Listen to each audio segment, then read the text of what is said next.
Punjabi radio USA ਸੁਣ ਰਹੇ ਸਾਰੇ ਹੀ ਮਾਣਯੋਗ ਅਤੇ ਸਤਿਕਾਰਤ ਸਰੋਤਿਆਂ ਨੂੰ ਪਿਆਰ ਸਤਿਕਾਰ ਸਨੇਕੀ ਜਿਹੀ ਸਤਿ ਸ੍ਰੀ ਅਕਾਲ। ਸਭ ਨੂੰ ਜੀਆਂ ਨੂੰ ਆਖਦੇ ਹਾਂ। ਸੋ ਤੇ ਪ੍ਰੋਗਰਾਮ ਲੈ ਕੇ ਹਾਜ਼ਰ ਹੋ ਚੁੱਕੇ ਹਾਂ, ਦਾ ਸਿੱਖ ਹੈਰੀਟੇਜ ਬਿਯੋਂਡ ਬਾਰਡਰਜ਼, ਸਿੱਖ ਵਿਰਾਸਤ ਸਰਹੱਦੋਂ ਪਾਰ। ਇਸੇ ਹੀ ਨਾਮ ਦੀ ਕਿਤਾਬ ਨੂੰ ਲੈ ਕੇ ਜਿਹੜਾ ਪ੍ਰੋਗਰਾਮ ਉਹ ਤੁਹਾਡੇ ਲਈ ਪੇਸ਼ ਕਰਦੇ ਹਾਂ। ਇਸ ਪ੍ਰੋਗਰਾਮ ਦੇ ਵਿੱਚ ਆਪਣੇ ਨਾਲ ਇਸ ਕਿਤਾਬ ਦੇ ਜਿਹੜੇ ਆਥਰ, ਲਿਖਣ ਵਾਲੇ ਡਾਕਟਰ ਦਲਵੀਰ ਸਿੰਘ ਪੰਨੂ ਜੁੜ ਚੁੱਕੇ ਨੇ। ਡਾਕਟਰ ਦਲਵੀਰ ਪੰਨੂ ਜੀ, ਆਇਆਂ ਨੂੰ ਸਵਾਗਤ ਹੈ। ਸਤਿ ਸ੍ਰੀ ਅਕਾਲ ਜੀ। ਸਤਿ ਸ੍ਰੀ ਅਕਾਲ ਜੀ। ਤੇ ਬਿਲਕੁਲ ਸਰੋਤਿਓ, ਪਿਛਲੇ ਕਈ ਮਹੀਨਿਆਂ ਤੋਂ ਆਪਾਂ ਇਸ ਪ੍ਰੋਗਰਾਮ ਨੂੰ ਲੈ ਕੇ ਆ ਰਹੇ ਹਾਂ, ਜਿਸ ਦੇ ਵਿੱਚ ਆਪਾਂ ਵੱਖ-ਵੱਖ ਚਰਚਾਵਾਂ ਜਿਹੜੀਆਂ ਉਹ ਕਰਦੇ ਹੁੰਦੇ ਹਾਂ। ਇਸ ਕਿਤਾਬ ਦੇ ਵਿੱਚ ਵੱਖ-ਵੱਖ ਜਿਹੜੇ ਚੈਪਟਰਸ ਅਧਿਆਏ ਆ ਉਸ ਦੇ ਉੱਤੇ ਆਪਾਂ ਚਰਚਾ ਕਰਦੇ ਹਾਂ। ਆਪਾਂ ਇਸ ਮੌਕੇ ਚੈਪਟਰ ਨੰਬਰ 10ਵਾਂ ਜਿਹੜਾ ਚੈਪਟਰ ਆ ਉਸ ਦੇ ਬਾਰੇ, ਬਾਲੇ ਦਾ ਖੂਹ ਜਿਹੜਾ ਚੈਪਟਰ ਆ ਉਸ ਦੇ ਬਾਰੇ ਚਰਚਾ ਜਿਹੜੀ ਉਹ ਕਰਦੇ ਆ ਰਹੇ ਹਾਂ। ਸੋ ਇਸ ਚੈਪਟਰ ਦਾ ਇਹ ਚੌਥੀ ਕੜੀ ਜਿਹੜੀ ਇਹ ਹੈਗੀ ਆ। ਸੋ ਆਪਾਂ ਉਸ ਦੇ ਬਾਰੇ ਜਿਹੜੀ ਗੱਲਬਾਤ ਕਰਦੇ ਹਾਂ। ਸੋ ਪਿਛਲੀ ਵਾਰੀ ਡਾਕਟਰ ਪੰਨੂ ਆਪਾਂ ਜਿਹੜੀ ਗੱਲਬਾਤ ਕੀਤੀ ਸੀ, ਕਰਮ ਸਿੰਘ ਹਿਸਟੋਰੀਅਨ ਹੋਣਾ ਦੇ ਬਾਰੇ ਗੱਲ ਕੀਤੀ ਸੀ ਵੀ ਉਹਨਾਂ ਨੇ ਕਿਸ ਤਰੀਕੇ ਦੇ ਨਾਲ ਆਖਿਆ ਵੀ ਇਹ ਬਾਲੇ ਦੀ ਸਾਖੀ ਸ਼ਾਇਦ ਹੈ ਨਹੀਂ ਆ, ਜਾਂ ਜਿਹਨੇ ਲਿਖੀ ਹੈ ਕੋਈ ਹੋਰ ਹੀ ਆ ਜਿਸਨੇ ਜਿਹੜਾ ਉਹ ਲਿਖਿਆ ਸੀਗਾ। ਸੋ ਉਹਨਾਂ ਨੇ ਕਿਸ ਦਾ ਨਾਮ ਜਿਹੜਾ ਆ ਉਹ ਫਿਰ ਜ਼ਿਕਰ ਕੀਤਾ ਵੀ ਇਹ ਅਸਲ ਦੇ ਵਿੱਚ ਇਹ ਬਾਲੇ ਦੀਆਂ ਜਿਹੜੀਆਂ ਸਾਖੀਆਂ ਜਿਹੜੀਆਂ ਲਿਖੀ ਆ ਉਹ ਕਿਸ ਨੇ ਲਿਖੀਆਂ ਹੈਗੀਆਂ, ਕੌਣ ਇਹਦਾ ਅਸਲੀ ਆਥਰ ਆ? ਜੀ ਬਿਲਕੁਲ, ਕਰਮ ਸਿੰਘ ਹਿਸਟੋਰੀਅਨ ਜੀ ਨੇ ਇਹ ਤਾਂ ਨਿਤਾਰਾ ਕੀਤਾ, ਉਹਨਾਂ ਨੇ ਇਹ ਤਾਂ ਆਪਣਾ ਨਿਚੋੜ ਕੱਢਿਆ ਕਿ ਜਿਹੜੀ ਬਾਲਾ ਜਨਮ ਸਾਖੀ ਆ ਇਹ ਗੁਰੂ ਨਾਨਕ ਦੇਵ ਜੀ ਪਾਤਸ਼ਾਹ ਦੇ ਸਮੇਂ ਤੇ ਨਹੀਂ ਲਿਖੀ ਗਈ, ਤੇ ਬਾਲਾ ਨਾਮ ਦਾ ਉਹਨਾਂ ਨੇ ਇਹ ਵੀ ਕਿਹਾ ਵੀ ਕੋਈ ਕਰੈਕਟਰ ਜਿਹੜਾ ਉਹ ਹੈ ਹੀ ਨਹੀਂ ਆ, ਇਹ ਫੇਕ ਕਰੈਕਟਰ ਹੈ। ਪਰ ਫਿਰ ਇਹ ਲਿਖੀ ਕਿਹਨੇ ਆ, ਇਹਦੇ ਬਾਰੇ ਕਰਮ ਸਿੰਘ ਹਿਸਟੋਰੀਅਨ ਜੀ ਨੇ ਵੀ ਕੋਈ ਜਿਹੜਾ ਹੈਗਾ ਪੁਖਤਾ ਆਨਸਰ ਨਹੀਂ ਦਿੱਤਾ। ਉਹਨਾਂ ਨੇ ਇੰਨਾ ਆਪਣੀ ਕਿਤਾਬ ਦੇ ਵਿੱਚ ਲਿਖਿਆ ਕਿ ਇਹ ਬਾਬਾ ਅਕਿਲ ਦਾਸ, ਇਹ ਜਿਹੜੇ ਨਿਰੰਜਣੀਏ ਹੋਏ ਨੇ, ਜਿਹੜਾ ਕਿ ਇੱਕ ਇਹ ਬਾਬਾ ਹਿੰਦਾਲ ਵੱਲੋਂ ਸੈਕਟ ਸ਼ੁਰੂ ਕੀਤਾ ਗਿਆ ਸੀ, ਉਹਨਾਂ ਨੂੰ ਨਿਰੰਜਣੀਆਂ ਕਹਿੰਦੇ ਆ। ਇਹ ਹਿੰਦਾਲ ਬਾਬੇ ਦਾ ਜਗ੍ਹਾ ਹੈ, ਹਾਲੇ ਵੀ ਇੰਡੀਆ ਵਿੱਚ ਜੰਡਿਆਲਾ ਗੁਰੂ ਇੱਕ ਸ਼ਹਿਰ ਹੈ ਆਪਣਾ ਅੰਮ੍ਰਿਤਸਰ ਜਲੰਧਰ ਰੋਡ ਦੇ ਉੱਤੇ, ਬਿਲਕੁਲ GT ਰੋਡ ਦੇ ਉੱਪਰ, ਉੱਥੇ ਬਾਬੇ ਹਿੰਦਾਲ ਦੀ ਜਗ੍ਹਾ ਹੈ। ਉੱਥੇ ਇਹ ਜਿਹੜਾ ਇਹ ਸ਼ੁਰੂ ਕੀਤਾ ਗਿਆ ਸੀ ਨਿਰੰਜਣੀਆਂ ਸੈਕਟ। ਸੋ ਉਹਨਾਂ ਦੇ ਜਿਹੜੇ ਉਹਨਾਂ ਦੀ ਆਪਣੀ ਗੁਰਗੱਦੀ ਚੱਲਦੀ ਹੈ। ਉਹਨਾਂ ਦੇ ਜਿਹੜੇ ਚੌਥੇ ਸੀਗੇ ਬਾਬਾ ਹਿੰਦਾਲ ਤੋਂ ਬਾਅਦ ਅਕਿਲ ਦਾਸ, ਕਰਮ ਸਿੰਘ ਹਿਸਟੋਰੀਅਨ ਜੀ ਨੇ ਉਹਨਾਂ ਦਾ ਨਾਮ ਲਿਆ ਕਿ ਉਹਨਾਂ ਦੇ ਸਮੇਂ ਤੇ, ਇਹ ਨਹੀਂ ਉਹਨਾਂ ਨੇ ਲਿਖਿਆ ਵੀ ਕਿਹਨੇ ਲਿਖੀ ਹੈ, ਉਹਨਾਂ ਨੇ ਕਿਹਾ ਵੀ ਡਿਊਰਿੰਗ ਦਾ ਟੈਨਿਓਰ ਆਫ ਬਾਬਾ ਅਕਿਲ ਦਾਸ, ਕਿ ਮਤਲਬ ਬਾਬਾ ਅਕਿਲ ਦਾਸ ਸੀ ਜਿਹੜੇ ਚੌਥੇ ਗੱਦੀ ਨਸ਼ੀਨ ਬਾਬਾ ਹਿੰਦਾਲ ਜੀ ਦੇ। ਤੇ ਜਿਹੜੇ ਬਾਬਾ ਅਕਿਲ ਦਾਸ ਜੀ ਸੀਗੇ ਗੁਰੂ ਗੋਬਿੰਦ ਸਿੰਘ ਜੀ ਪਾਤਸ਼ਾਹ ਦੇ ਕੰਟੈਂਪਰੇਰੀ ਹੋਏ ਆ, ਮਤਲਬ ਉਸ ਸਮੇਂ ਦੇ ਦੌਰਾਨ ਹੋਏ, 10ਵੇਂ ਪਾਤਸ਼ਾਹ ਦੇ ਸਮੇਂ ਦੇ ਦੌਰਾਨ, ਵੀ ਉਸ ਵੇਲੇ ਜਿਹੜੀ ਹੈਗੀ ਆ ਇਹ ਲਿਖੀ ਗਈ ਆ। ਤੇ ਨਿਰੰਜਣੀਆਂ ਨੂੰ ਸਿਫਤ ਕਰਨ ਦੇ ਲਈ, ਨਿਰੰਜਣੀਆਂ ਨੂੰ ਉੱਪਰ ਚੁੱਕਣ ਦੇ ਲਈ, ਉਸ ਮੱਦੇ ਨਜ਼ਰ ਨੂੰ ਅੱਗੇ ਰੱਖ ਕੇ ਜਿਹੜੀ ਹੈਗੀ ਆ ਇਹ ਬਾਲਾ ਜਨਮ ਸਾਖੀ ਲਿਖੀ ਗਈ ਆ। ਇੱਥੇ ਆ ਕੇ ਕਰਮ ਸਿੰਘ ਹਿਸਟੋਰੀਅਨ ਜੀ ਨੇ ਆਪਣਾ ਜਿਹੜਾ ਸੀ ਉਹ ਪੁਆਇੰਟ ਫਿਨਿਸ਼ ਕਰ ਦਿੱਤਾ, ਪਰ ਉਹਨਾਂ ਨੇ ਐਗਜ਼ੈਕਟ ਆਥਰ ਦਾ ਨਾਮ ਨਹੀਂ ਲਿਆ ਕਿ ਕਿਹਨੇ ਇਹ ਲਿਖੀ ਹੈ। ਜੀ, ਆਈ ਥਿੰਕ ਲੱਭਣੀ ਵੀ ਥੋੜੀ ਔਖੀ ਹੀ ਜਿਹੜੀ ਹੋਊਗੀ ਵੀ ਅਸਲ ਦੇ ਵਿੱਚ ਕਿਸ ਨੇ ਲਿਖੀ ਹੈ। ਸੋ ਇਹ ਬਾਬਾ ਹਿੰਦਾਲ ਦੀ ਕਾਫੀ ਆਪਾਂ ਚਰਚਾ ਜਿਹੜੀ ਆ ਹੁਣ ਤੱਕ ਸੁਣ ਚੁੱਕੇ, ਕਾਫੀ ਵਾਰੀ ਜਿਹੜਾ ਇਹਨਾਂ ਦਾ ਨਾਮ ਆ ਚੁੱਕਾ ਹੈ। ਸੋ ਵਿਸਥਾਰ ਦੇ ਵਿੱਚ ਦੱਸੋ ਕੌਣ ਸੀਗੇ ਜੀ ਇਹ? ਹਾਂਜੀ, ਬਾਬਾ ਹਿੰਦਾਲ ਦਾ ਨਾਮ ਬੜੇ ਸਤਿਕਾਰ ਨਾਲ ਲਿਆ ਜਾਂਦਾ ਹੈ। ਤੀਜੇ ਪਾਤਸ਼ਾਹੀ ਦੇ ਡਿਵੋਟੀ ਸੀਗੇ, ਜਿਨ੍ਹਾਂ ਦੇ ਉੱਪਰ ਚੌਥੇ ਪਾਤਸ਼ਾਹ ਗੁਰੂ ਰਾਮਦਾਸ ਜੀ ਨੇ ਮਸੰਦ ਜਿਹੜਾ ਸੀਗਾ ਉਹਨਾਂ ਨੂੰ ਆਨਰ ਕਰਕੇ ਜਿੱਦਾਂ ਕਿਹਾ ਸੀਗਾ। ਮਸੰਦ ਸੀਗੇ ਪਹਿਲੇ ਸਮੇਂ 'ਚ ਜਿਹੜੇ ਗੁਰੂ ਸਾਹਿਬ ਦੇ ਅੱਗੇ ਰੈਪਰੈਜ਼ੈਂਟੇਟਿਵ ਹੁੰਦੇ ਸੀ, ਗੁਰੂ ਸਾਹਿਬ ਦਾ ਅੱਗੇ ਧਰਮ ਪ੍ਰਚਾਰ ਕਰਨਾ, ਜਾਂ ਚੰਦਾ ਵੀ ਉਹੀ ਇਕੱਠਾ ਕਰਕੇ ਗੁਰੂ ਸਾਹਿਬ ਤੱਕ ਜਿਹੜੇ ਪਹੁੰਚਾਉਂਦੇ ਸੀਗੇ, ਜਿਹੜੀ ਭੇਟਾ ਹੁੰਦੀ ਸੀਗੀ। ਸੋ ਉਹਨਾਂ ਨੂੰ ਮਸੰਦ ਦੀ ਜਿਹੜੀ ਸੀਗੀ ਇਹ ਉਪਾਧੀ ਦਿੱਤੀ ਗਈ ਸੀ ਚੌਥੇ ਪਾਤਸ਼ਾਹ ਵੱਲੋਂ। ਪਰ ਉਹਨਾਂ ਦਾ ਜਦੋਂ ਡੈਥ ਹੋਈ 1648 ਦੇ ਵਿੱਚ, ਉਹਨਾਂ ਦਾ ਜਿਹੜਾ ਬੇਟਾ ਸੀ ਬਿਧੀ ਚੰਦ, ਉਹ ਜਦੋਂ ਗੱਦੀ ਤੇ ਬੈਠਾ ਤਾਂ ਉਸ ਵੇਲੇ, ਉਸ ਤੋਂ ਬਾਅਦ ਜਿਹੜਾ ਸੀਗਾ ਇਸ ਸੈਕਟ ਦੇ ਵਿੱਚ ਕਹਿੰਦੇ ਆ ਵੀ ਗੜਬੜ ਜਿਹੜੀ ਹੈਗੀ ਆਉਣੀ ਸ਼ੁਰੂ ਹੋ ਗਈ, ਕਰਪਸ਼ਨ ਹੋਣੀ ਸ਼ੁਰੂ ਹੋ ਗਈ। ਵੀ ਜਿਹੜਾ ਵਧੀਆ ਨਾਮ ਬਾਬੇ ਹਿੰਦਾਲ ਨੇ ਬਣਾਇਆ ਹੋਇਆ ਸੀਗਾ, ਇਹ ਬਿਧੀ ਚੰਦ ਦੇ ਆਉਣ ਤੋਂ ਬਾਅਦ ਜਿਹੜਾ ਸੀ ਉਹ ਕੁਛ ਨਾ ਕੁਛ ਜਿਹੜਾ ਸੀ ਉਹ ਗੜਬੜ ਜਿਹੜੀ ਸੀਗੀ ਉਹਨਾਂ ਦੇ ਵਿੱਚ ਆਉਣਾ। ਵੀ ਇਹ ਬਿਧੀ ਚੰਦ ਸੀ ਜਿਹੜਾ ਉਹਨੇ ਇੱਕ ਜਨਮ ਸਾਖੀ ਹਿੰਦਾਲ ਲਿਖਵਾਈ 1650 ਦੀ ਸਟਾਰਟਿੰਗ ਦੇ ਵਿੱਚ, ਜਿਹਦੇ ਵਿੱਚ ਕਿ ਉਹਨੇ ਆਪਣੇ ਪਿਤਾ ਹਿੰਦਾਲ ਨੂੰ ਤੇ ਨਾਲ ਭਗਤ ਕਬੀਰ ਜੀ ਨੂੰ ਜਿਹੜਾ ਸੀ ਉੱਪਰ ਉਠਾ ਕੇ ਜਿੱਦਾਂ ਉਹ ਜਨਮ ਸਾਖੀ ਲਿਖਵਾਈ, ਜਨਮ ਸਾਖੀ ਹਿੰਦਾਲ, ਜਿਸ ਗੁਰੂ ਨਾਨਕ ਦੇਵ ਜੀ ਪਾਤਸ਼ਾਹ ਨੂੰ ਵੀ ਥੋੜਾ ਨੀਵਾਂ ਦਿਖਾਉਣ ਦੀ ਜਿਹੜੀ ਹੈਗੀ ਆ ਉਹ ਕੋਸ਼ਿਸ਼ ਕੀਤੀ ਗਈ। ਜੀ ਜੀ। ਸੋ ਇਸੇ ਦੇ ਉੱਤੇ ਜੇ ਆਪਾਂ ਗੱਲ ਕਰਦੇ ਜਾਈਏ ਵੀ ਜਿਹੜੇ ਬਾਲੇ ਦੀਆਂ ਜਿਹੜੀਆਂ ਜਨਮ ਸਾਖੀਆਂ ਆ, ਇਹ ਸਭ ਤੋਂ ਪੁਰਾਣੀ ਲਿਖੀ ਹੋਈ ਜੇ ਤੁਸੀਂ ਆਪਣੀ ਖੋਜ ਦੇ ਵਿੱਚ ਲੱਭੀ ਆ, ਉਹ ਕਿਹੜੇ ਸੰਨ ਦੀ ਲਿਖੀ ਹੋਈ ਹੈ, ਕਿਹੜੇ ਸਮੇਂ ਦੀ ਲਿਖੀ ਹੋਈ ਹੈ? ਇਹ ਬਿਲਕੁਲ ਉਸੇ ਸਮੇਂ ਦੀ ਜਦੋਂ ਦੀ ਆਪਾਂ ਹੁਣ ਗੱਲ ਕਰਕੇ ਹਟੇ ਆ, ਜਦੋਂ ਜਨਮ ਸਾਖੀ ਹਿੰਦਾਲ ਜਿਹੜੀ ਹੈਗੀ ਆ 1650s ਦੇ ਸਟਾਰਟਿੰਗ 'ਚ ਜਿੱਦਾਂ ਲਿਖਵਾਈ ਆ ਉਹਨੇ ਬਿਧੀ ਚੰਦ ਨੇ, ਉਸੇ ਸਮੇਂ ਦੇ ਦੌਰਾਨ ਦੀ ਸਾਨੂੰ ਇੱਕ ਸਭ ਤੋਂ ਪੁਰਾਤਨ ਜਿਹੜੀ ਜਨਮ ਸਾਖੀ ਬਾਲਾ ਨਾਮ ਜਨਮ ਸਾਖੀ ਦੇ ਨਾਮ ਤੇ ਮਿਲਦੀ ਹੈ, ਜਿਹੜੀ ਕਿ 1658 ਦੀ ਲਿਖਤ ਹੈਗੀ ਹੈ। ਉਸ ਤੋਂ ਪਹਿਲਾਂ ਵੀ ਹੋ ਸਕਦਾ ਲਿਖੀਆਂ ਗਈਆਂ ਹੋਣ, ਪਰ ਜਿਹੜੀ ਆਪਣੇ ਕੋਲ ਇਸ ਵੇਲੇ ਰਿਸਰਚ ਕਰਨ ਦੇ ਲਈ ਅਵੇਲੇਬਲ ਹੈਗੀ ਆ, ਸਭ ਤੋਂ ਪੁਰਾਣੀ ਕਾਪੀ ਜਿਹੜੀ ਹੈਗੀ ਆ ਉਹ 1658 ਦੀ ਲਿਖਤ ਹੈਗੀ ਹੈ। ਜੀ 1658 ਦੀ। ਤੇ ਇਹ ਜਿਹੜੀ ਤੁਸੀਂ ਹੰਡਾਲ ਜਨਮ ਸਾਖੀ ਹੈ ਵੀ ਉਸੇ ਹੀ ਦੌਰਾਨ ਤੁਸੀਂ ਕਹਿ ਰਹੇ ਵੀ ਤਕਰੀਬਨ ਉਹਨਾਂ ਹੀ ਸਾਲਾਂ ਦੇ ਵਿੱਚ ਸੀਗੀ ਹੈ? ਜੀ ਬਿਲਕੁਲ, ਉਹ ਕੁਝ ਸਾਲ ਪਹਿਲਾਂ ਇਸ ਤੋਂ ਲਿਖੀ ਗਈ ਸੀ ਜੀ। ਜੀ ਤੇ ਇਹਨਾਂ ਦੋਨਾਂ ਦੀਆਂ ਕਾਪੀਆਂ ਰਾਈਟ ਨਾਓ ਜਿਹੜੀਆਂ ਪਹਿਲੀਆਂ ਲਿਖੀਆਂ ਉਹ ਮੌਜੂਦ ਹੈਗੀਆਂ ਨੇ? ਜੀ ਇਹ ਜਿਹੜੀ ਬਾਲਾ ਜਨਮ ਸਾਖੀ ਹੈਗੀ ਆ, ਇਹ ਤਾਂ ਜਿਹੜੀ ਪਹਿਲੀ ਕਾਪੀ ਜਿਹਦੀ ਮੈਂ ਗੱਲ ਕਰ ਰਿਹਾ, ਬਿਲਕੁਲ ਇੱਕ ਪਰਿਵਾਰ ਹੈਗਾ ਆ ਪਿਆਰੇ ਲਾਲ ਕਪੂਰ ਜੀ ਦਾ। ਇਹਨਾਂ ਦੇ ਬਜ਼ੁਰਗ ਲਾਹੌਰ ਤੋਂ ਦਿੱਲੀ ਸ਼ਿਫਟ ਹੋ ਗਏ ਸੀਗੇ 18th ਸੈਂਚੁਰੀ ਦੇ ਵਿੱਚ। ਹੁਣ ਇਹ ਦਿੱਲੀ ਹੈਗੀ ਹੈ ਫੈਮਿਲੀ, ਪਿਆਰੇ ਲਾਲ ਕਪੂਰ ਜੀ ਦੇ ਅੱਗੇ ਜਿਹੜੇ ਡਿਸੈਂਡੈਂਟਸ ਨੇ ਉਹਨਾਂ ਦੇ ਕੋਲ ਜਿਹੜੀ ਹੈਗੀ ਆ ਇਹ ਪਹਿਲੀ ਜਨਮ ਸਾਖੀ, ਜਿਹੜੀ ਇਸ ਵੇਲੇ ਸਭ ਤੋਂ ਪਹਿਲੀ ਮਤਲਬ ਕਹਿ ਲਓ ਕਿ ਅੱਜ ਤੱਕ ਜਿਹਦੀ ਜਿਹੜੀ ਮਿਲਦੀ ਹੈ 1658 ਦੀ ਜਿਹੜੀ ਲਿਖਤ ਹੈਗੀ ਆ, ਉਹ ਇਹਨਾਂ ਦੇ ਫੈਮਿਲੀ ਦੇ ਕੋਲ ਜਿਹੜੀ ਹੈਗੀ ਮਿਲਦੀ ਹੈ। ਜਿਹੜੀ ਜਨਮ ਸਾਖੀ ਹਿੰਦਾਲ ਹੈ ਉਹਦੀ ਓਰੀਜਨਲ ਮੈਨੂਸਕ੍ਰਿਪਟ ਮੇਰੇ ਧਿਆਨ 'ਚ ਨਹੀਂ, ਉਹ ਜ਼ਰੂਰ ਇਹਨਾਂ ਦੇ ਆਪਣੇ ਜਿਹੜੇ ਹੈੱਡਕੁਆਟਰਸ ਨੇ, ਭਾਵੇਂ ਜੰਡਿਆਲਾ ਗੁਰੂ ਹੋਵੇ, ਜਿੱਥੇ ਵੀ ਇਹਨਾਂ ਦੇ ਹੋਣਗੇ ਅੱਗੇ ਡਿਸੈਂਡੈਂਟਸ, ਮੇਰਾ ਖਿਆਲ ਹੈ ਉਹਨਾਂ ਦੇ ਕੋਲ ਜ਼ਰੂਰ ਇਹਦੀ ਕਾਪੀ ਵੀ ਓਰੀਜਨਲ ਮੈਨੂਸਕ੍ਰਿਪਟ ਦੀ ਹੋਏਗੀ ਜ਼ਰੂਰ, ਹਿੰਦਾਲ ਜਨਮ ਸਾਖੀ ਦੀ। ਹਿੰਦਾਲ ਜਨਮ ਸਾਖੀ ਤੇ ਬਾਲੇ ਦੇ ਵੱਲੋਂ ਲਿਖੀ ਗਈ ਜਨਮ ਸਾਖੀ ਜਿਹੜੀ ਆ, ਆਪਾਂ ਕਹਿ ਸਕਦੇ ਹਾਂ ਵੀ ਮੌਜੂਦ ਨੇ। ਕਿਸੇ ਨੇ ਟੈਲੀ ਕੀਤੀਆਂ ਦੋਨੋਂ ਵੀ ਕੀ ਹੈਗਾ ਦੋਨਾਂ ਦੇ ਵਿੱਚ?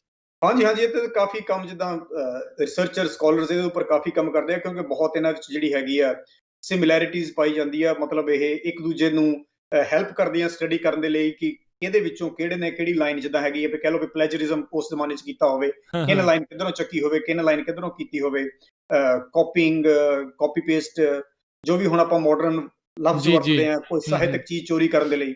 ਸੋ ਉਹਦੇ ਲਈ ਸਾਨੂੰ ਬੜੀ ਹੈਲਪ ਮਿਲਦੀ ਹੈ ਜਦੋਂ ਅਸੀਂ ਦੋਨਾਂ ਨੂੰ ਸਾਈਡ ਬਾਈ ਸਾਈਡ ਇਕੱਠੀਆਂ ਰੱਖ ਕੇ ਦੇਖਦੇ ਹਾਂ, ਬਾਲਾ ਜਨਮ ਸਾਖੀ ਤੇ ਹਿੰਦਾਲ ਜਨਮ ਸਾਖੀ।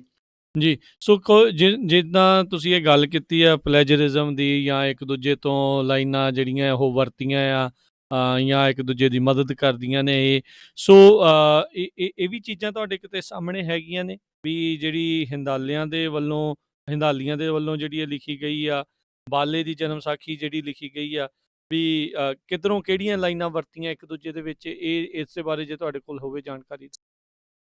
ਹਾਂਜੀ, ਇਹਦੇ ਵਿੱਚ ਤਾਂ ਕਈ ਬਹੁਤ ਸਾਰੇ ਪੁਆਇੰਟਸ ਹੈਗੇ ਆ। ਮੈਂ ਲੇਟਰ ਔਨ ਆਪਣੇ ਚੈਪਟਰ 'ਚ ਇਹਨੂੰ ਡਿਸਕਸ ਕਰਨਾ ਚਾਹੁੰਦਾ ਸੀ, ਪਰ ਜੇ ਤੁਸੀਂ ਮਤਲਬ ਇਟਸ ਗੁੱਡ ਕਿ ਤੁਸੀਂ ਇਹਨੂੰ ਹੁਣੇ ਜਦੋਂ ਸਟਾਰਟ ਕਰਦੇ ਹੋ। ਸੋ ਮਤਲਬ ਆਪਾਂ ਨੂੰ ਕਈ ਚੀਜ਼ਾਂ ਹੈਗੀਆਂ ਜਿਹੜੀਆਂ ਦੋਨਾਂ ਦੇ ਵਿੱਚ ਆਪਾਂ ਨੂੰ ਮਿਲਦੀਆਂ ਜੁਲਦੀਆਂ ਜਿਹੜੀਆਂ ਹੈਗੀਆਂ ਨਜ਼ਰ ਆ ਜਾਂਦੀਆਂ। ਸਭ ਤੋਂ ਇੰਪੋਰਟੈਂਟ ਤਾਂ ਹੈਗਾ ਜਿਹੜਾ ਹਿੰਦਾਲ ਸੀ ਉਹ ਜੱਟ ਸੀਗਾ, ਸੋ ਇਹਦੇ ਵਿੱਚ ਜਿਹੜੀ ਕਿ ਜੱਟ ਸੁਪਰੀਮੇਸੀ ਜਿਹੜੀ ਹੈਗੀ ਆ ਉਹਦੇ ਕੰਮ 'ਚ ਕਾਫੀ ਦਿਖਾਈ ਗਈ ਹੈ। ਜਦ ਕਿ ਜਿਹੜੀ ਬਾਲਾ ਜਨਮ ਸਾਖੀ ਹੈ ਉਹਦੇ ਵਿੱਚ ਵੀ ਕਿਹਾ ਜਾਂਦਾ ਵੀ ਜਿਹੜੇ ਜੱਟ ਕਲੇਮਸ ਆ ਥਰੂ ਦਾ ਕਰੈਕਟਰਾਈਜੇਸ਼ਨ ਆਫ ਬਾਲਾ ਸੰਧੂ, ਮਤਲਬ ਬਾਲਾ ਸੰਧੂ ਦਾ ਜਿਹੜਾ ਕਰੈਕਟਰ ਹੈਗਾ ਬਹੁਤ ਜ਼ਿਆਦਾ ਉਭਾਰਿਆ ਗਿਆ। ਏਦਾਂ ਹੀ ਜਿਹੜੀ ਆਪਣੀ ਬਾਲਾ ਜਨਮ ਸਾਖੀ ਹੈਗੀ ਆ, ਉਹਦੇ ਵਿੱਚ ਇੱਕ ਜਗ੍ਹਾ ਇੱਕ ਸਾਖੀ ਆਉਂਦੀ ਹੈ ਸਵਰਨਪੁਰ, ਜਿੱਥੇ ਕਿ ਰਾਜਾ ਕੰਵਲ ਨੈਣ ਦੇ ਜਿੱਦਾਂ ਰਾਜ ਹੈਗਾ। ਉਹਦੇ ਵਿੱਚ ਜਿਹੜਾ ਬਾਲੇ ਦਾ ਜਿਹੜਾ ਬਾਲਾ ਜਨਮ ਸਾਖੀ ਲਿਖਣ ਵਾਲਾ, ਉਹ ਜਾਣ ਕੇ ਭਾਈ ਮਰਦਾਨਾ ਨੂੰ ਕਹਿੰਦਾ, ਏਦਾਂ ਕਹਾਉਂਦਾ ਵੀ ਜਦੋਂ ਅੰਦਰ ਜਾਣ ਲੱਗਦੇ ਆ ਸਵਰਨਪੁਰ ਦੇ ਵਿੱਚ ਗੁਰੂ ਨਾਨਕ ਦੇਵ ਜੀ ਪਾਤਸ਼ਾਹ, ਭਾਈ ਮਰਦਾਨਾ ਤੇ ਬਾਲਾ, ਗੁਰੂ ਸਾਹਿਬ ਦੇ ਮੂੰਹੋਂ ਉਹ ਕਹਾਉਂਦੀ ਹੈ ਜਨਮ ਸਾਖੀ ਮਰਦਾਨੇ ਨੂੰ ਵੀ ਤੂੰ ਮਰਾਸੀਆਂ ਤੁਰਕਿਆਂ, ਇਸ ਕਰਕੇ ਤੂੰ ਆਪਣੀ ਜਿਹੜੀ ਹੈਗੀ ਆ ਪਛਾਣ ਉਹ ਢੱਕ ਲਾ, ਵੀ ਜੇ ਤੂੰ ਇੱਥੇ ਰਹਿਣਾ ਚਾਹੁੰਦਾ ਵੀ ਤੂੰ ਮਤਲਬ ਮਰਾਸੀਆਂ ਦਾ ਮਤਲਬ ਹੈ ਕਿ ਮਰਾਸੀ ਜਾਂ ਤੁਰਕ ਜਿਹੜੇ ਹੈਗੇ ਉਹਨੂੰ ਥੋੜਾ ਨੀਵਾਂ ਦਿਖਾਉਣ ਦੀ ਕੋਸ਼ਿਸ਼ ਕੀਤੀ ਗਈ ਹੈ ਵੀ ਤੂੰ ਜਿਹੜਾ ਸਵਰਨਪੁਰ ਆ ਇੱਥੇ ਇਹ ਤਾਂ ਜਿਹੜੇ ਹੈਗੇ ਆ ਇਹ ਹਰੇਕ ਦੇ ਲਈ ਨਹੀਂ ਹੈਗਾ, ਮਤਲਬ ਜਿਹੜੇ ਉੱਚ ਜਾਤੀ ਵਾਲੇ ਲੋਕੀ ਹੈਗੇ ਉਹਨਾਂ ਲਈ ਹੈਗਾ। ਮਤਲਬ ਇਹ ਗੱਲ ਬੜੀ ਸਕੀਮ ਦੇ ਨਾਲ ਬਾਲੇ ਦੇ ਔਰ ਮਰਦਾਨੇ ਦੇ ਵਿੱਚ ਜਿਹੜਾ ਫਰਕ ਪਾਉਣ ਦੇ ਲਈ ਕਿ ਇੱਕ ਉੱਚਾ ਹੈਗਾ ਇੱਕ ਨੀਵਾਂ ਹੈਗਾ, ਪਹਿਲੇ ਪਾਤਸ਼ਾਹ ਦੇ ਮੂੰਹੋਂ ਜਿਹੜੀ ਹੈਗੀ ਆ ਇਹ ਬਾਲਾ ਜਨਮ ਸਾਖੀ 'ਚ ਕਢਾਈ ਜਾਂਦੀ ਹੈ। ਔਰ ਇਹ ਹੀ ਹਿੰਦਾਲੀ ਦਾ ਜਿਹੜਾ ਸਟਾਈਲ ਸੀਗਾ ਉਹਨਾਂ ਦਾ ਵੀ ਕਾਫੀ ਇਹ ਸੀਗਾ ਕਿ ਉਹ ਜਿਹੜੇ ਜੱਟ ਸੀਗੇ ਹਿੰਦੂ ਜੱਟ ਉਸ ਇਲਾਕੇ ਦੇ, ਉਹਨਾਂ ਨੂੰ ਕਾਫੀ ਜਿਹੜਾ ਹੈਗਾ ਉਹਨਾਂ ਦੀ ਸੁਪਰੋਮੇਸੀ ਚਾਹੁੰਦਾ ਸੀ। ਮਤਲਬ ਕਹਿ ਲਓ ਵੀ ਉਹਨੂੰ ਹੀ ਵਾਜ਼ ਨੋਨ ਟੂ ਕ੍ਰੀਏਟ ਜਿੱਦਾਂ ਜੱਟ ਕਲੇਮਸ ਇਹਨੂੰ ਕਹਿੰਦੇ ਆਪਾਂ, ਕਾਸਟਿਜ਼ਮ ਜਿੱਦਾਂ ਕਹਿ ਲਈਏ। ਹਾਂਜੀ, ਮਤਲਬ ਉਹ ਇਸ ਚੀਜ਼ ਜਿਹੜਾ ਸੀ ਉਹ ਕਾਫੀ ਬਲੀਵ ਰੱਖਦਾ ਸੀ। ਤੇ ਦੂਜਾ ਹੈਗਾ ਵੀ ਜਿਵੇਂ ਜਿਹੜੀ ਬਾਲਾ ਜਨਮ ਸਾਖੀ ਹੈਗੀ ਆ, ਇਹਦੇ 'ਚ ਭਾਈ ਮਰਦਾਨਾ ਨੂੰ ਜਿਹੜਾ ਹੈਗਾ ਜਿੱਦਾਂ ਆਪਾਂ ਸੰਸਕਾਰ ਕਰਦੇ ਹਾਂ ਜਿੱਦਾਂ ਅੱਗ ਦੇ ਨਾਲ, ਉਹ ਕਰਦਿਆਂ ਨਹੀਂ ਜੀ ਦਿਖਾਇਆ ਗਿਆ, ਉਹ ਕਰਦਿਆਂ ਦਿਖਾਇਆ ਗਿਆ, ਦੱਬਣਾ ਨਹੀਂ ਦਿਖਾਇਆ ਗਿਆ। ਮਤਲਬ ਇਦਾਂ ਸ਼ੋਅ ਕੀਤਾ ਗਿਆ ਵੀ ਜਿਹੜਾ ਭਾਈ ਮਰਦਾਨਾ ਸੀਗਾ ਉਹ ਵੀ ਐਂਡ ਤੇ ਉਹ ਦਫਨ ਨਹੀਂ ਸੀ ਕੀਤਾ ਗਿਆ, ਰਾਦਰ ਉਹਦੀ ਕ੍ਰਿਮੇਸ਼ਨ ਕੀਤੀ ਗਈ ਸੀਗੀ।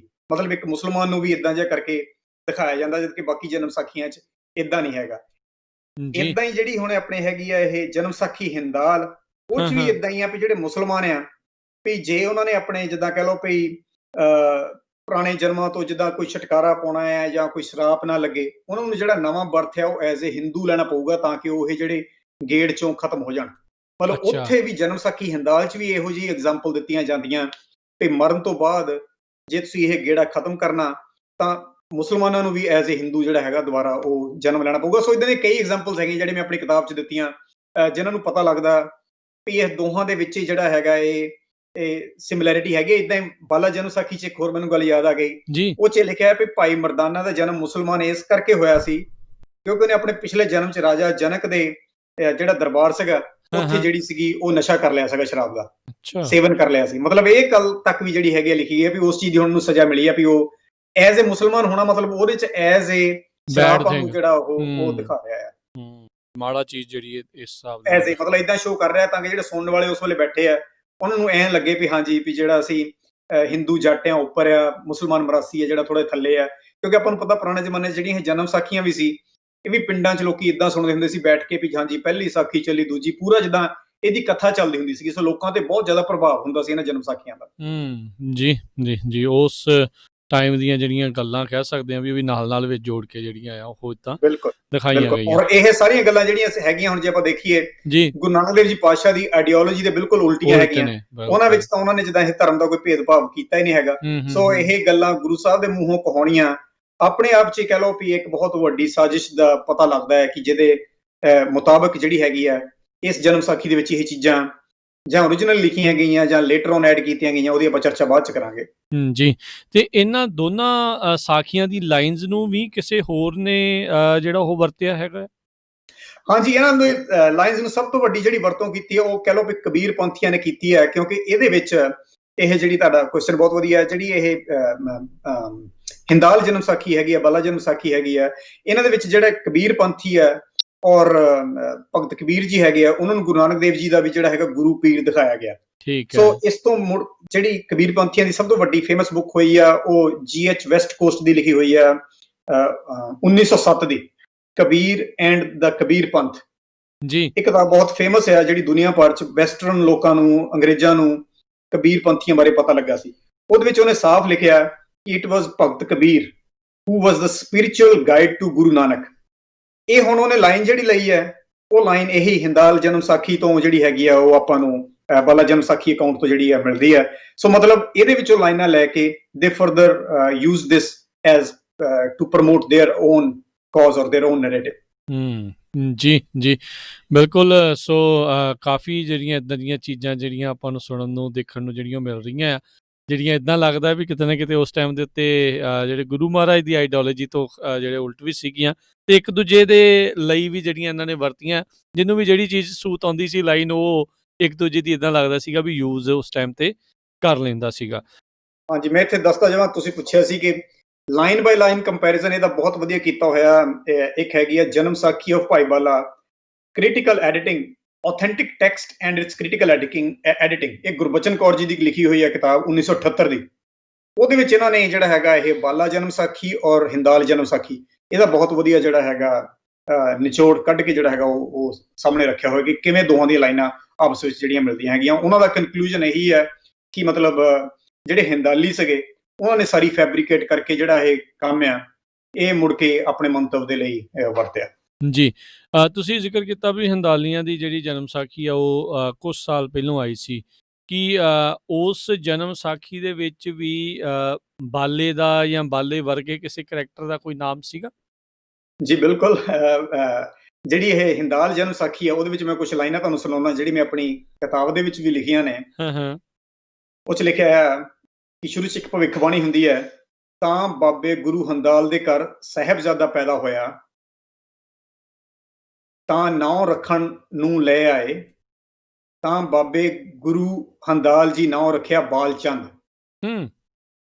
ਮਤਲਬ ਉਹਨਾਂ ਨੇ ਆਪਣੇ ਮੁੰਡੇ ਦਾ ਨਾਂ ਸੀ, ਜਿਹੜਾ ਹੰਦਾਲ ਦੇ ਮੁੰਡੇ ਦਾ ਨਾਂ ਸੀ, ਉਹ ਬਾਲਚੰਦ ਸੀ। ਇੱਕ ਤਾਂ ਦੂਜਾ ਆਪਾਂ ਬਿਧੀ ਚੰਦ ਪਹਿਲਾਂ ਉਹਦੇ ਬਾਰੇ ਆਪਾਂ ਜੀ ਕਹਿ ਕੇ ਹਟੇ ਹਾਂ, ਪਰ ਇੱਥੇ ਇਹਨਾਂ ਲਾਈਨਾਂ ਤੋਂ ਪਤਾ ਲੱਗਦਾ ਕਿ ਉਹਦਾ ਭਰਾ ਵੀ ਸੀ ਇੱਕ, ਜਿਹਦਾ ਨਾਂ ਸੀ ਬਾਲਚੰਦ। ਪਰ ਇਹਦੇ ਵਿੱਚ ਜਨਮ ਸਾਖੀ 'ਚ ਇਹ ਵੀ ਨਾਲ ਲਿਖਾਇਆ ਗਿਆ ਕਿ ਉਸ ਵੇਲੇ ਉਹਨਾਂ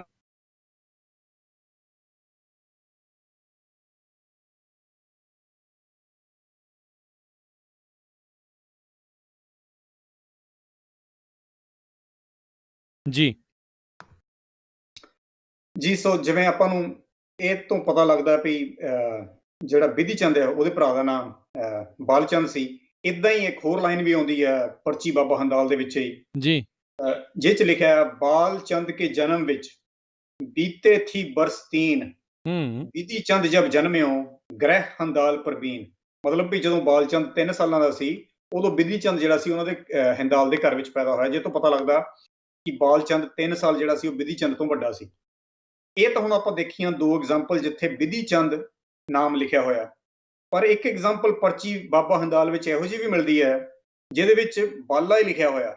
ਉੱਥੇ ਲਿਖੀ ਹੈ ਲਾਈਨ ਇੱਕ ਮਿਲੀ ਹੈ ਜਿਹੜੀ ਆਪਾਂ ਨੂੰ, ਜੀ ਬਿਧੀ ਚੰਦ ਔਰ ਬਾਲਾ ਦੋਈ ਇਨਹੀ ਕੇ ਸੰਗ ਪਰਚੇ ਤੋਈ। ਕਿ ਮਤਲਬ ਉਹ ਇਹਨਾਂ ਦੋਨਾਂ ਦੀ, ਬਿਧੀ ਚੰਦ ਔਰ ਬਾਲੇ ਦੀ ਜਿਹੜੀ ਸੀ, ਉਹ ਕੰਪਨੀ ਨੂੰ ਲਾਈਕ ਕਰਦਾ ਸੀ।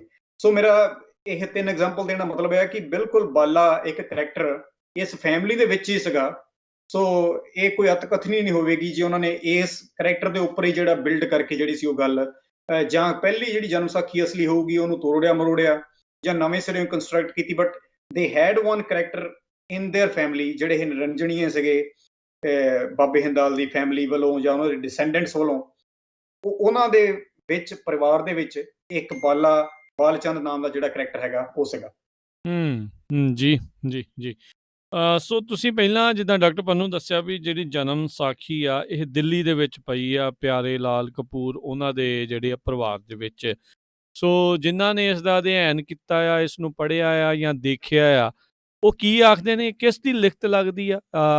1650 ਦੇ ਜਿਹੜੇ ਸੰਨ ਦੇ ਦੌਰਾਨ ਜਾਂ ਉਸ ਦੇ ਇਰਦ ਗਿਰਦ ਉਸ ਦਹਾਕੇ ਦੀ ਇਹ ਜਿਹੜੀ ਲਿਖੀ ਦੱਸੀ ਜਾਂਦੀ ਆ, ਵੀ ਉਸ ਟਾਈਮ ਦੇ ਉੱਤੇ ਤੁਹਾਨੂੰ ਕੀ ਲੱਗਦਾ ਵੀ ਇਹ ਕਿਸ ਦੀ ਲਿਖੀ ਹੈਗੀ ਆ?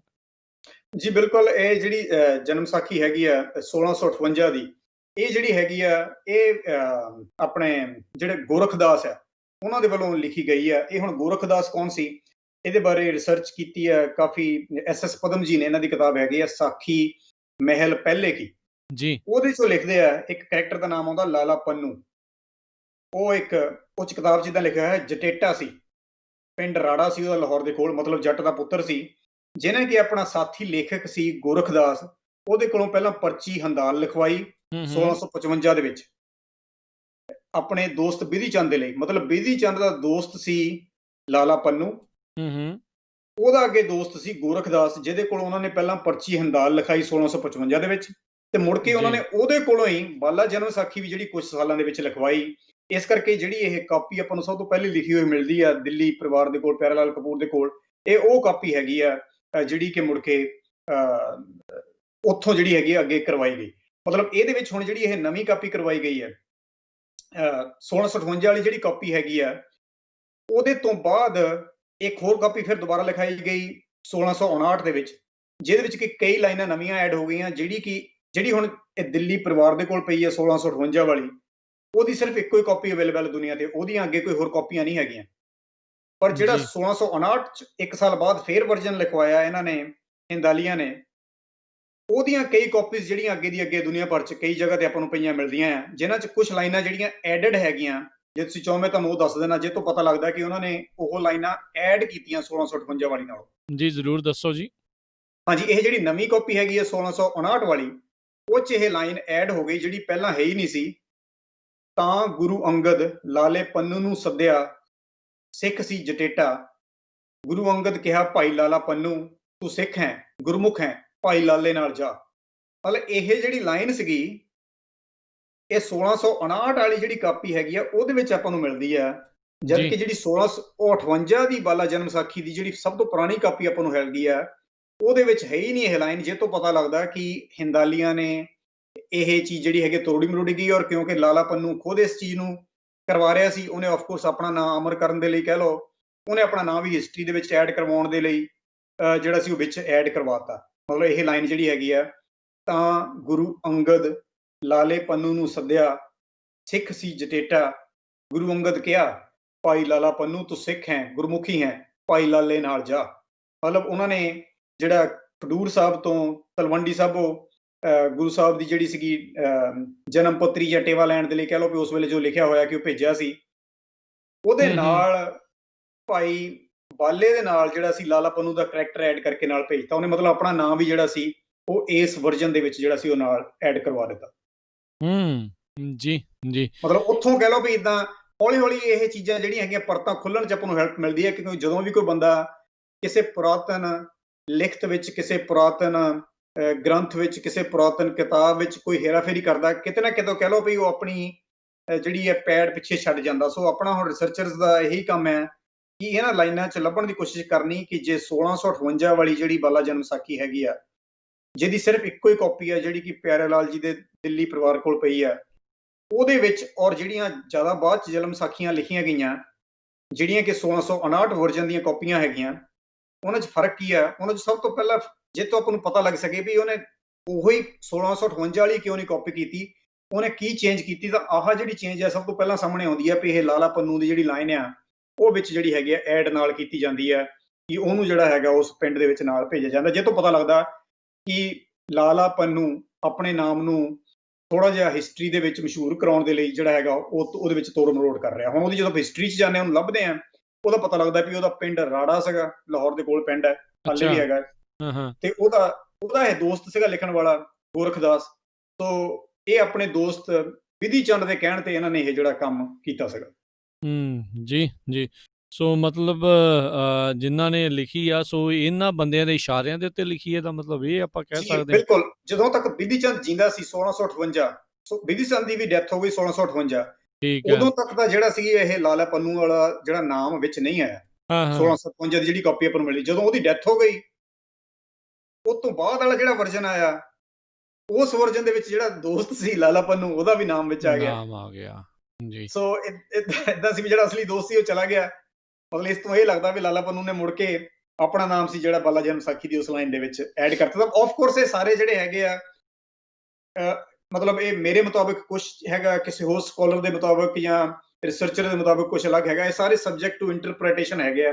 ਇਹਨਾਂ ਚੋਂ ਆਪਾਂ ਕੁਝ ਨਾ ਕੁਝ ਜਿਹੜੇ ਹੈਗੇ ਆ ਆਈਡੀਆਜ਼ ਆਪਾਂ ਨੂੰ ਮਿਲਦੇ ਆ ਕਿ ਕਿਵੇਂ ਸਿੱਖ ਇਤਿਹਾਸ 'ਚ ਪੁਰਾਣੇ ਸਮੇਂ 'ਚ ਤੋੜ ਮਰੋੜ ਕੀਤੀ ਗਈ ਆ। ਹਰੇਕ ਨੇ ਆਪੋ ਆਪਣੇ ਮੰਤਵ ਦੇ ਲਈ ਇਹਨੂੰ ਵਰਤਣ ਦੇ ਲਈ ਕਹਿ ਲਓ ਵੀ ਸਿੱਖੀ ਨੂੰ ਢਾਹ ਲਾਈ ਆ। ਜੋ ਗੁਰੂ ਸਾਹਿਬ ਦਾ ਅਸਲੀ ਸੰਦੇਸ਼ ਸੀ ਉਹਦਾ ਕਈ ਵਾਰੀ ਹੈਗਾ ਖਿਆਲ ਨਹੀਂ ਰੱਖਿਆ ਗਿਆ। ਜੇ ਬਾਲਾ ਜਨਮ ਸਾਖੀ ਸ਼ੁਰੂ 'ਚ ਲੈਟਸ ਸੇ ਕੋਈ ਬਾਲਾ ਨਾਮ ਦਾ ਕਰੈਕਟਰ ਨੇ ਲਿਖੀ ਵੀ ਸੀਗੀ, ਵਧੀਆ ਲਿਖੀ ਸੀ, ਉਹਨੂੰ ਮੁੜ ਕੇ ਤਰੋੜ ਮਰੋੜ ਹੀ ਇੰਨਾ ਦਿੱਤਾ ਗਿਆ ਕਿ ਹੁਣ ਆਪਣੇ ਕੋਲ ਉਹ ਜਿਹੜਾ ਓਰੀਜਨਲ ਹੈਗਾ ਜਿਹੜਾ ਉਹ ਪਤਾ ਹੀ ਨਹੀਂ ਲੱਗਦਾ। ਕਿ ਜਿਵੇਂ ਆਪਾਂ ਪਹਿਲਾਂ ਵੀ ਕਹਿ ਕੇ ਹਟੇ ਆ, ਦੱਸ ਕੇ ਹਟੇਗੇ ਭਾਈ ਸੰਤੋਖ ਸਿੰਘ ਜੀ ਦੀ ਕਿਤਾਬ ਦੇ ਵਿੱਚੋਂ ਵੀ ਹਵਾਲਾ ਦੇ ਕੇ ਵੀ ਜਿਹੜਾ ਓਰੀਜਨਲ ਸੀ ਉਹ ਤਾਂ ਜਿਹੜਾ ਸੀ ਰਾਵੀ ਨਦੀ ਦੇ ਵਿੱਚ ਜਿਹੜਾ ਸੀ ਉਹ ਬਿਆਸ ਰਵੇ ਦੇ ਦਰਿਆ ਦੇ ਵਿੱਚ ਜਿਹੜਾ ਸੀ ਉਹ ਰੋੜ ਦਿੱਤਾ ਗਿਆ ਸਰ। ਜੀ ਜੀ ਬਿਲਕੁਲ। ਇਹ ਹੋਇਆ ਤਾਂ ਉਦੋਂ ਉਸ ਟਾਈਮ ਦੇ ਉੱਤੇ ਇਸ ਹਿਸਾਬ ਦੇ ਨਾਲ ਜਿਹੜਾ ਉਹ ਮਾੜਾ ਆ। ਸੋ ਜਿਹਦਾ ਦਾ ਲੱਗਾ, ਜਿਹਨੂੰ ਇਸ ਦੇ ਬਾਰੇ ਪਤਾ ਸੀ ਉਹਨੇ ਆਪੋ ਆਪਣੀ ਜਿਹੜੀਆਂ ਗੱਲਾਂ ਆਪੋ ਆਪਣੇ ਨਾਮ ਜਿਹੜੇ ਆ ਉਹ 'ਚ ਐਡ ਕਰਾਏ। ਅਤੇ ਜਿੱਦਾਂ ਤੁਸੀਂ ਪਹਿਲਾਂ ਵੀ ਜ਼ਿਕਰ ਕੀਤਾ ਵੀ ਗੁਰੂ ਨਾਨਕ ਦੇਵ ਜੀ ਦੇ ਮੁੱਖੋਂ ਅਜਿਹੀਆਂ ਗੱਲਾਂ ਜਿਹੜੀਆਂ ਉਹਨਾਂ ਨੇ ਅਖਵਾਉਣ ਦੀਆਂ ਜਾਂ ਕਹਾਉਣ ਦੀਆਂ ਕੀਤੀਆਂ, ਜਿਹੜੀ ਕਿ ਜਾਤ ਪਾਤ ਨੂੰ ਵਧਾਵਾ ਦੇਣ ਵਾਲੀ ਕਿਤੇ ਨਾ ਕਿਤੇ ਜਿਹੜੀਆਂ ਉਹ ਗੱਲਾਂ ਸੀ, ਜਦ ਕਿ ਗੁਰੂ ਸਾਹਿਬ ਇਹਨਾਂ ਸਾਰੀਆਂ ਚੀਜ਼ਾਂ ਦੇ ਜਿਹੜੇ ਬਿਲਕੁਲ ਖਿਲਾਫ ਸੀਗੇ, ਅਗੇਂਸਟ ਜਿਹੜੇ ਉਹ ਸੀਗੇ। ਸੋ ਜੀ ਬਿਲਕੁਲ।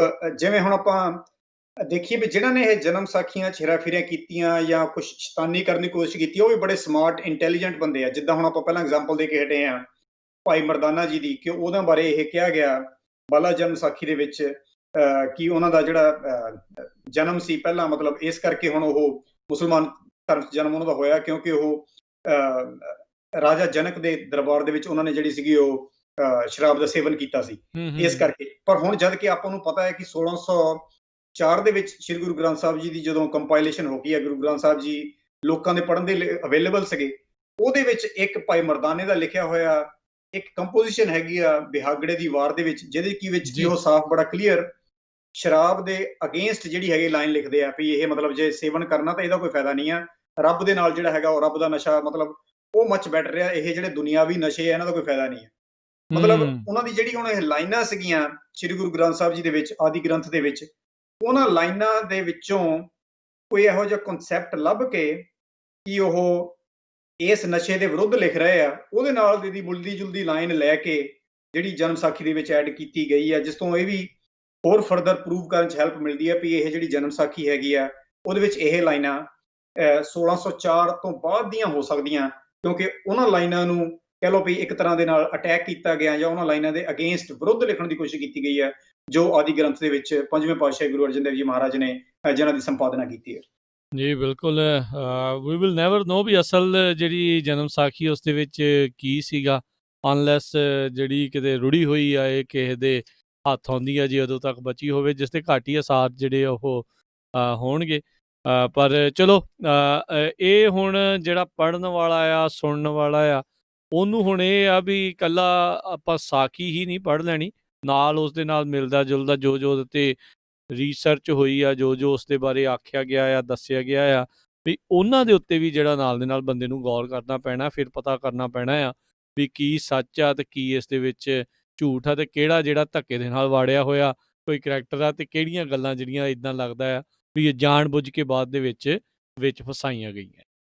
ਜੀ ਰਾਜਕਰਮਜੀਤ ਸਿੰਘ, ਸਭ ਤੋਂ ਸੌਖਾ ਤਰੀਕਾ ਤਾਂ ਇਹ ਹੈਗਾ ਕਿ ਜਦੋਂ ਵੀ ਆਪਾਂ ਕੋਈ ਵੀ ਕਥਾਵਾਚਕ ਕੋਲੋਂ ਸੁਣਦੇ ਹਾਂ, YouTube ਤੇ ਸੁਣਦੇ ਹਾਂ, ਥੋੜ੍ਹਾ ਜਿਹਾ ਆਪਾਂ ਆਪਣੇ ਕਾਮਨ ਸੈਂਸ ਨਾਲ ਸੋਚੀਏ ਕਿ ਕੀ ਇਹ ਗੱਲ ਗੁਰਮਤਿ ਦੇ ਅਕੋਰਡਿੰਗਲੀ ਕਸੌਟੀ ਤੇ ਪੂਰੀ ਉਤਰਦੀ ਹੈ ਕਿ ਨਹੀਂ ਉਤਰਦੀ, ਤੇ ਜੇ ਨਹੀਂ ਉਤਰਦੀ ਲੱਗਦੀ ਆਪਣੀ ਖੁਦ ਦੀ ਰਿਸਰਚ ਕਰੀਏ, ਆਪ ਖੁਦ ਲੱਭਣ ਦੀ ਕੋਸ਼ਿਸ਼ ਕਰੀਏ, ਸਿਰਫ ਕਿਸੇ ਦਾ ਕਿਹਾ ਹੋਇਆ ਨਾ ਮੰਨ ਲਈਏ ਕਿ ਫਲਾਣੇ ਨੇ ਕਿਹਾ ਬਾਲਾ ਸੀ ਜਾਂ ਨਹੀਂ ਸੀ। ਆਪਾਂ ਕਿਤਾਬਾਂ ਮੰਗਾ ਕੇ, ਇੱਥੇ ਅਮਰੀਕਾ 'ਚ ਤਾਂ ਬਹੁਤ ਵਧੀਆ ਹੈ ਕਿ ਹਰੇਕ ਲਾਇਬ੍ਰੇਰੀ ਤੋਂ ਤੁਹਾਨੂੰ ਬੁੱਕ ਲੋਨ ਤੇ ਮਿਲ ਜਾਂਦੀ ਹੈ, ਦੁਨੀਆ ਭਰ 'ਚ ਤੁਹਾਨੂੰ ਕਿਤਾਬ ਮੰਗਾ ਕੇ ਦੇ ਦਿੰਦੇ ਆ, ਉਹਨੂੰ ਖੁਦ ਪੜ੍ਹੀਏ, ਕਰਦਿਆਂ ਅਸੀਂ ਆਪਣੇ ਇੱਕ ਨਿਰਣੇ ਤੇ ਹੈਗਾ ਜਿਹੜਾ ਉਹਦੇ ਨੇੜੇ ਪਹੁੰਚਦੇ ਜਾਵਾਂਗੇ। ਜਿੱਦਾਂ ਇਹ ਬਾਲਾ ਜਨਮ ਸਾਖੀ 'ਚ ਜਿੰਨੀਆਂ ਕਿ ਮੈਂ ਇਹਦੇ ਅਲੱਗ-ਅਲੱਗ ਵਰਜਨ ਪੜ੍ਹੇ, ਸਾਫ਼ ਪਤਾ ਲੱਗ ਜਾਂਦਾ ਵੀ ਇੱਕ ਵਾਰੀ ਇਹਦੇ ਵਿੱਚ ਅਲਟਰੇਸ਼ਨ ਨਹੀਂ ਹੋਈ, ਬਾਰ-ਬਾਰ ਕਈ ਵਾਰ 100 ਸਾਲ ਬਾਅਦ, 200 ਸਾਲ ਬਾਅਦ ਹੋਰ ਕਿਤੇ ਨਾ ਕਿਤੇ ਕੋਈ ਲਾਈਨਾਂ ਐਡ ਡਿਲੀਸ਼ਨ ਜਿਹੜੀ ਹੈਗੀ ਉਹ ਕਰਦੇ ਹੀ ਰਹੇ ਆ। ਮਤਲਬ ਉਹ ਇੰਨੀ ਜ਼ਿਆਦਾ ਵਾਰੀ ਹੋਈ ਆ, ਮਤਲਬ ਸਾਫ਼ ਪਤਾ ਲੱਗਦਾ ਕਿ ਕਿਸੇ ਇੱਕ ਬੰਦੇ ਨੇ ਬੈਠ ਕੇ ਉਹਦੇ ਵਿੱਚ ਜਿਹੜੀ ਹੈਗੀ ਆ ਡਿਲੂਸ਼ਨ ਜਾਂ ਕਹਿ ਲਓ ਵੀ ਤੋੜ ਮਰੋੜ ਨਹੀਂ ਕੀਤੀ, ਕਿਉਂਕਿ ਇਹ ਪਪੂਲਰ ਇੰਨੀ ਸੀ ਬਾਲਾ ਜਨਮ ਸਾਖੀ, ਇਹਨੂੰ ਆਪਣੇ ਮੰਤਵ ਦੇ ਲਈ ਵਰਤਣ ਦੇ ਲਈ ਲੋਕੀ ਜਿਹੜੇ ਸੀ ਉਹਨੂੰ ਬਾਰ-ਬਾਰ ਜਿਹੜਾ ਸੀ ਉਹ ਸਮੇਂ-ਸਮੇਂ ਦੇ ਵਿੱਚ ਜਿਹੜਾ ਹੈਗਾ ਉਹਨੂੰ ਯੂਟਿਲਾਈਜ਼ ਕਰਦੇ ਰਹੇ ਆ। ਐਡਿਟ ਕਰਕੇ ਆਪਣੇ ਹਿਸਾਬ ਦੀਆਂ ਜਿਹੜੀਆਂ ਕਹਿ ਲਓ ਵੀ ਵੋਲਿਊਮ ਉਹ ਛਾਪਦੇ ਰਹੇ ਨੇ, ਤਾਂ ਜੋ ਉਹਨਾਂ ਨੂੰ ਜਿਹੜਾ ਉਹ ਫਾਇਦਾ ਹੁੰਦਾ ਰਹੇ। ਸੋ ਜਿਵੇਂ ਕਿ ਜਿਵੇਂ ਐਗਜ਼ਾਮਪਲ ਦੇਣਾ, ਉਹ ਤੋਂ ਪਤਾ ਲੱਗਦਾ ਕਿ ਉਹ ਲਾਈਨ ਜਿਹੜੀ ਹੈਗੀ 1699 ਵਿੱਚ ਗੁਰੂ ਸਾਹਿਬ ਨੇ ਜਦੋਂ ਖਾਲਸਾ ਪੰਥ ਦੀ ਸਥਾਪਨਾ ਕੀਤੀ, ਜੀ ਉਹ ਤੋਂ ਬਾਅਦ ਦੀ ਵੀ ਇੱਕ ਮਿਲਦੀ ਜੁਲਦੀ ਗੱਲ ਉਹ ਐਡ ਕੀਤੀ, ਉਹ 'ਚ ਇੱਦਾਂ ਲਿਖਿਆ ਹੋਇਆ, ਪਹਿਲੇ ਗੁਰੂ ਸਾਹਿਬ ਦੇ ਮੂੰਹੋਂ ਕਹਾਈ ਗਈ ਹੈ ਇੱਕ ਭਵਿੱਖਬਾਣੀ ਕਿ ਗੁਰੂ ਨਾਨਕ ਦੇਵ ਜੀ ਪਾਤਸ਼ਾਹ ਜਦੋਂ ਜਾ ਰਹੇ ਸੀ, ਉਹਨਾਂ ਨੇ ਕਿਹਾ ਸੀ ਕਿ ਅਸੀਂ 10ਵੇਂ ਜਾਮੇ ਚਾਵਾਂਗੇ, ਅਵਤਾਰ ਚਾਵਾਂਗੇ, ਤੇ ਮਤਲਬ ਜਿਹੜੇ ਲੋਕੀ ਮਰ ਚੁੱਕੇ ਆ ਉਹਨਾਂ ਨੂੰ ਇੱਦਾਂ ਜੀਵਿਆਂ ਕਰਕੇ ਨਵੀਂ ਰੂਹ ਫੂਕਾਂਗੇ। ਮਤਲਬ ਉਹੋ ਜਿਹੀਆਂ ਲਾਈਨਾਂ ਜਿਹੜੀਆਂ ਆਪਾਂ ਨੂੰ ਪਤਾ ਹੈ ਕਿ ਮਤਲਬ 10ਵੇਂ ਪਾਤਸ਼ਾਹ ਗੁਰੂ ਗੋਬਿੰਦ ਸਿੰਘ ਜੀ ਨੇ ਜਦੋਂ ਖਾਲਸਾ ਪੰਥ ਦੀ ਸਥਾਪਨਾ ਕੀਤੀ ਹੈ, ਉਸ ਵੇਲੇ ਦੇ ਨਾਲ ਢੁਕਦੀਆਂ ਹੈਗੀਆਂ ਨੇ। ਮਤਲਬ ਇਹ ਚੀਜ਼ਾਂ ਜਦੋਂ ਆਪਾਂ ਬਹੁਤ ਡੀਪਲੀ ਸਟੱਡੀ ਕਰਨ ਲੱਗ ਪੈਂਦੇ ਆ ਤਾਂ ਇਹ ਪਤਾ ਲੱਗਦਾ ਵੀ ਉਹ ਤੋਂ ਬਾਅਦ ਕਿਸੇ ਨੇ ਇਹ ਲਾਈਨ ਜਿਹੜੀ ਹੈਗੀ ਆ ਉਹ ਐਡ ਕੀਤੇ ਹੋਣ ਦੀ ਜਿਹੜੀ ਪਾਲਿਸੀ ਹੈਗੀ ਆ, ਉਹ ਸਾਰੀਆਂ ਚੀਜ਼ਾਂ ਜਿਹੜੀਆਂ ਹੈਗੀਆਂ ਉਹ ਤੋਂ ਇਹੀ ਹੈ ਕਿ ਉਹਨੂੰ ਹੋਰ ਪੱਕਾ ਕਰਨ ਦੇ ਲਈ ਸਾਖੀ ਨੂੰ ਉਹਦੇ 'ਚ ਹੋਰ ਫੈਕਟ ਜਿਹੜੇ ਸੀਗੇ, ਹੋਰ ਲਾਈਨਾਂ ਜਿਹੜੀਆਂ ਸੀਗੀਆਂ, ਜਿੱਦਾਂ ਈਵੈਂਟ ਹੁੰਦੇ ਗਏ ਉਦਾਂ ਇਨਸਰਟ ਕਰ ਦਿੱਤੀਆਂ ਗਈਆਂ ਤਾਂ ਕਿ ਉਹਦੀ ਜਿਹੜੀ ਕਹਿ ਲਓ ਵੈਲਿਡਿਟੀ ਹੈ ਉਹ ਜ਼ਿਆਦਾ ਹੋਰ ਮਜ਼ਬੂਤ ਹੁੰਦੀ ਜਾਵੇ। ਜੀ ਬਿਲਕੁਲ। ਇਸ ਤੋਂ ਉੱਤੇ ਜੇ ਤੁਸੀਂ ਇਸ ਕਿਤਾਬ ਨੂੰ ਖਰੀਦਣਾ ਚਾਹੁੰਦੇ ਹੋ, ਇਸ ਨੂੰ ਪੜ੍ਹਨਾ ਚਾਹੁੰਦੇ ਹੋ, ਤਾਂ ਇਹ ਐਮਾਜ਼ੋਨ ਦੇ ਉੱਤੇ ਕਿਤਾਬ ਇਹਨਾਂ ਦੀ ਉਪਲਬਧ ਹੈਗੀ ਹੈ, ਡਾਕਟਰ ਪੰਨੂ ਹੁਣਾਂ ਦੀ। ਤੁਸੀਂ ਉਸ ਦੇ ਉੱਤੇ ਜਾ ਕੇ ਸਰਚ ਕਰਨਾ ਆ ਦਾ ਸਿੱਖ ਹੈਰੀਟੇਜ ਬਿਯੋਂਡ ਬਾਰਡਰਸ। ਇਸ ਕਿਤਾਬ ਨੂੰ ਜਿਹੜਾ ਪੜ੍ਹੋ, ਅਤੇ ਇਸ ਦੇ ਵਿੱਚ ਜਿਹੜੇ ਕਾਫੀ 80 ਤੋਂ ਵੱਧ ਜਿਹੜੇ ਆ ਇਹ ਚੈਪਟਰ ਹੈਗੇ ਨੇ, ਅਤੇ ਵੱਖ-ਵੱਖ ਜਿਹੜੇ ਗੁਰੂ ਧਾਮ ਰਹਿ ਗਏ ਨੇ ਜਾਂ ਜਿਹੜੇ ਸਿੱਖ ਇਤਿਹਾਸ ਦੇ ਨਾਲ, ਸਿੱਖ ਵਿਰਸੇ ਦੇ ਨਾਲ ਜੁੜੀਆਂ ਹੋਈਆਂ ਸੰਬੰਧਿਤ ਥਾਵਾਂ ਨੇ, ਸਿੱਖ ਇਤਿਹਾਸ 'ਚ ਆਉਂਦੇ ਕਰੈਕਟਰਸ ਦੇ ਨਾਲ ਜੁੜੀਆਂ ਹੋਈਆਂ ਜਿਹੜੀਆਂ ਥਾਵਾਂ ਨੇ, ਉਸ ਦੇ ਬਾਰੇ ਇਸ ਕਿਤਾਬ ਦੇ ਵਿੱਚ ਜਾਣਕਾਰੀਆਂ ਹੈਗੀਆਂ ਆ। ਅਤੇ ਇਹਨਾਂ ਦਾ ਜਿਹੜਾ ਫੋਕਸ ਆ ਉਹ ਲਹਿੰਦੇ ਪੰਜਾਬ ਦੇ ਵਿੱਚ ਜਿਹੜਾ ਰਹਿ ਗਿਆ ਹਿਸਟਰੀ ਆ, ਹੈਰੀਟੇਜ ਆ, ਉਸ ਦੇ ਉੱਤੇ ਇਹਨਾਂ ਨੇ ਪੂਰੀ ਤਰ੍ਹਾਂ ਜਿਹੜਾ ਉਹ ਜ਼ੋਰ ਲਾਇਆ ਆ। ਸੋ ਡਾਕਟਰ ਪੰਨੂ, ਬਹੁਤ ਧੰਨਵਾਦ ਕਰਦੇ ਹਾਂ। ਸਮਾਂ ਵੀ ਆਪਣੇ ਇਹਦੇ ਪ੍ਰੋਗਰਾਮ ਦਾ ਜਿਹੜਾ ਹੁਣ ਇੱਥੇ ਸਮਾਪਤ ਹੁੰਦਾ ਆ, ਅਤੇ ਅਗਲੀ ਵਾਰ ਤੱਕ ਲਈ ਬੜੀ ਮਿਹਰਬਾਨੀ। ਧੰਨਵਾਦ ਜੀ, ਸਤਿ ਸ਼੍ਰੀ ਅਕਾਲ ਜੀ। ਥੈਂਕ ਯੂ ਸੋ ਮਚ ਜੀ। ਔਰ ਮੇਰੀ ਸਾਰੇ ਸਰੋਤਿਆਂ ਨੂੰ ਬੇਨਤੀ ਹੈ ਕਿ ਤੁਹਾਨੂੰ ਕੋਈ ਵੀ ਇਹਦੇ ਬਾਰੇ ਕੁਐਸਚਨ ਹੋਵੇ, ਤੁਸੀਂ ਕੁਛ ਗੱਲ ਸਾਂਝੀ ਕਰਨੀ ਚਾਹੁੰਦੇ ਹੋ, ਮੇਰੀ ਈਮੇਲ ਹੈਗੀ ਹੈ info@thesikhheritage.com, ਜਾਂ ਤੁਸੀਂ ਪੰਜਾਬੀ ਰੇਡੀਓ ਤੇ ਕਾਲ ਕਰਕੇ ਰਾਜ ਕਰਮਵੀਰ ਸਿੰਘ ਜੀ ਨਾਲ ਵੀ ਆਪਣੇ ਕੁਛ ਜਿਹੜੇ ਹੈਗੇ ਗੱਲ ਸ਼ੇਅਰ ਕਰ ਸਕਦੇ ਹੋ, ਤਾਂ ਕਿ ਆਪਾਂ ਅਗਲੇ ਵੀਕ ਜਦੋਂ ਇਹ ਟੌਪਿਕ ਕਰੀਏ ਉਹਦੇ 'ਚ ਡਿਸਕਸ਼ਨ ਕਰਦੇ ਰਹੀਏ। ਇਹ ਸਾਰੇ ਜਿਹੜੇ ਮੁੱਦੇ ਹੈਗੇ ਆ, ਸਾਰੇ ਪੁਆਇੰਟ ਹੈਗੇ ਆ, ਸਾਰੇ ਮਿਊਚੁਅਲ ਡਿਸਕਸ਼ਨ ਟੀਮ ਵਰਕ ਦੇ ਹੈਗੇ ਆ। ਸੋ ਮੈਨੂੰ ਤੁਹਾਡੇ ਸੁਝਾਵਾਂ ਦੀ ਲੋੜ ਹੈ, ਤੁਹਾਡੀ ਫੀਡਬੈਕ ਦੀ ਲੋੜ ਹੈ। ਤੁਸੀਂ ਕਿਤਾਬ ਨੂੰ ਪੜ੍ਹੋਗੇ, ਕਿਸੇ ਚੈਪਟਰ ਦੇ ਵਿੱਚ ਸਾਈਟੇਸ਼ਨ ਦੇਖੋਗੇ, ਤੁਹਾਨੂੰ ਲੋੜ ਪਵੇ ਕਿ ਮੈਂ ਦੇਖਣਾ ਚਾਹੁੰਦਾ ਕਿ ਕਿਹੜੀ ਪੁਰਾਣੀ ਕਿਤਾਬ 'ਚ ਹਵਾਲਾ ਲਿਆ ਹੋਇਆ।